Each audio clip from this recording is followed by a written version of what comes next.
నేను ఇదిగోండి గైస్ కదిలింది.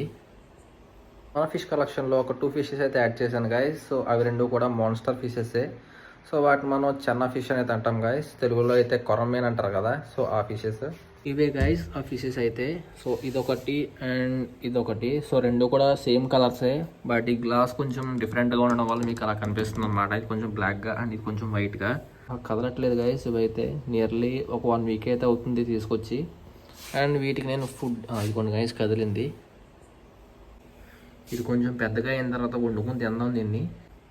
ఈ ఫిషెస్ అయితే అన్ని ఫిషెస్ లాగా పిల్లెట్స్ అయితే తినవన్నమాట. సో వీటికి డ్రై ఫుడ్ అయినా లేదంటే లైవ్ ఫుడ్ అయినా ఫీడ్ చేయాలి గైస్. సో ఇప్పుడు నేను ఏం ఫీడ్ చేస్తానో అయితే చెప్తాను మీకు. అండ్ ప్రెసెంట్ వీటికి నేను ఫీడ్ చేస్తున్న ఫుడ్ అయితే ఇదే అనమాట. ఇవి dry blood worms guys. And ఇంకా వీటికి ఏం ఫీడ్ చేయొచ్చు అనేది నాకైతే ఐడియా లేదు గైస్. సో మీకు ఎవరికైనా తెలిస్తే కింద కామెంట్ సెక్షన్లో కామెంట్ చేయండి. అండ్ సూపర్ వామ్స్ అయితే రీసెంట్గానే ఆర్డర్ పెట్టాను. సో ఒక 5 to 6 డేస్లో అయితే నాకు వస్తుంది గైస్ ప్యాకేజ్ అయితే.